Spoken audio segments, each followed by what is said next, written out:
years old. And we are reviewing not one, but how many books?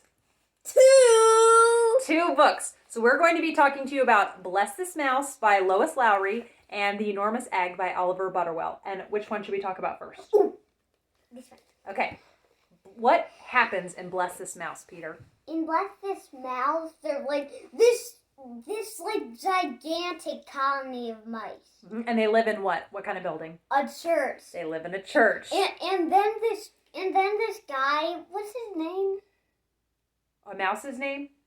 No, that. Father Murphy? No, the guy that like tried to kill them all.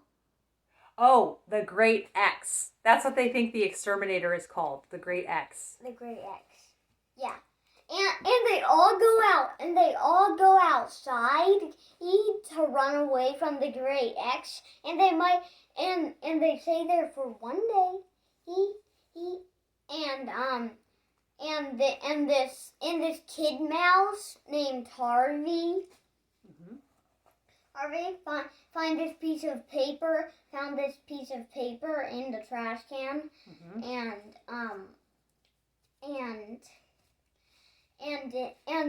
and it tells them like what type of mouse traps there are, Mm-hmm. and like if there's any poison or Yes. like that. So they live in an Anglican church, and it's really cute because they know all of the terms for the parts of the church, like the nave and the narthex, and all of those things. They know about the liturgy and the services. They even have their own separate little church services.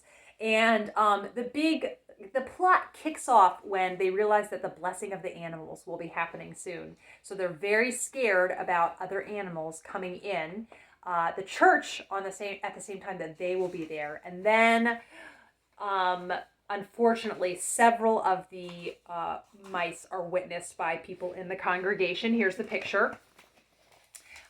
So they call what the mice refer to as the Great X. But we shouldn't give everything away, but they come up with some clever ways. Here, scooch in so they can see you. They come up with some clever ways to stay safe when the exterminator visits. Yeah. So, anything else you'd like to say about Bless This Mouse? No. So it was I'm great. super shy about this. You're super what? Super shy. Oh, you're super shy. Oh, yeah. okay. Yeah, because we just started this. Yes. Like a few days ago. Yes. Okay, then. So I highly recommend Bless This Mouse. And it was, I should just say, yeah, super shy, huh? It is full of beautiful illustrations. Oh, yeah. So this was nice because I would read this mainly at breakfast time because Arthur's busy chewing his breakfast, so he doesn't interrupt as much. But he started asking me questions about it. So I think it's definitely a good for like a younger read aloud audience. And then Peter, what's the next one? Can you actually talk about that one? Talk about it? Oh, okay. Yeah. This is The Enormous Egg by Oliver Butterworth. I was going to say Butterwell. I think I said Butterwell earlier. But our main character is Nate Twitchell. And his one of the chickens that on his family's property, I don't think they have a farm. I think it's just they have chickens. One of the chickens lays this huge egg. It's clearly not a hen egg. It's like this big. Mm-hmm. And what hatches out of the egg, Peter? A dinosaur! A baby dinosaur! This Triceratops hatches, so of course there's going to be a mixture of disbelief when people say that there is a real live Triceratops living in their community, and eventually scientists become interested, and lots of newspaper reporters, right? Yep. And yeah. So eventually Nate gets to take him to Washington, D.C., and he stays in a museum for a long time until he gets too big for that. And Peter, where did they take him after he gets too big for that?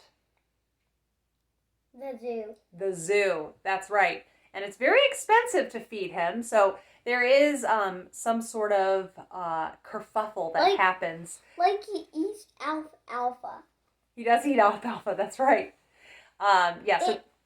And he drinks 19 gallons of water a day. He drinks a lot of water. So there is a kerfuffle that happens once a couple politicians realize that there's a real dinosaur living in DC and, you know, all of the expense that would go to be feeding a dinosaur. So there are a couple scenes, you know, politicians debating whether they should be funding, you know, taxpayers should be funding feeding the dinosaur.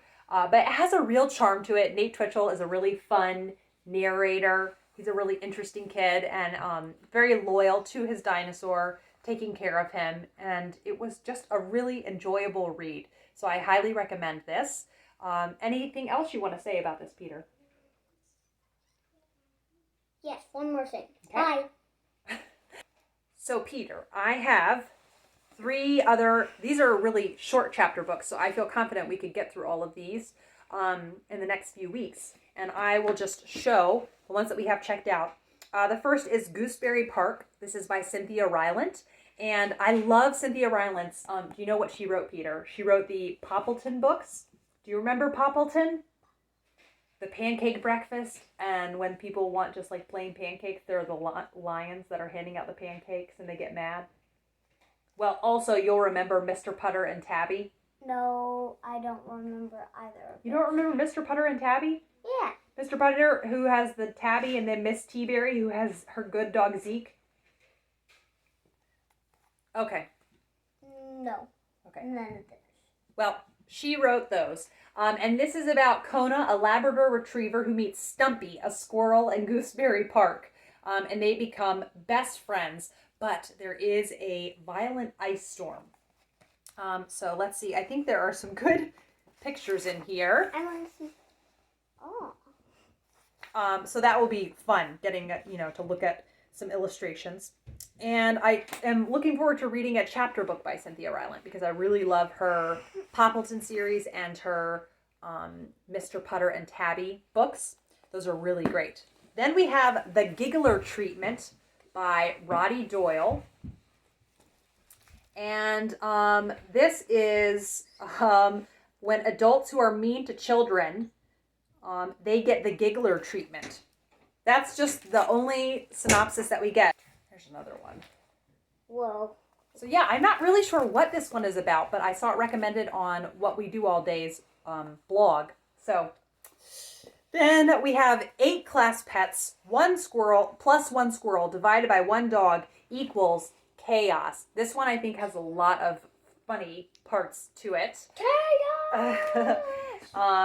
Twitch, the schoolyard squirrel, has gotten himself into a bind. While trying to escape from a hungry owl, he rouses the principal's dog and got chased into the school, and now he is locked in. So I think maybe he gets to meet all of the other animals in here. Here's Lenore. It says the 4th grade parrot. Nancy, the art room turtle. So maybe he like travels through all the different rooms in the school and meets them. Okay, Peter, based off what you have heard about these 3 books, which one do you think we should read next? But we do also have to get through Tuesdays at the Castle first because we have that checked out too. Giggler treatment. The Giggler Treatment? Okay, so we will be back to talk about Tuesdays at the Castle after we finish that, and then the Giggler Treatment. Thank you for watching, everyone. Okay, can you say thank you for watching? Thank you for watching. Bye.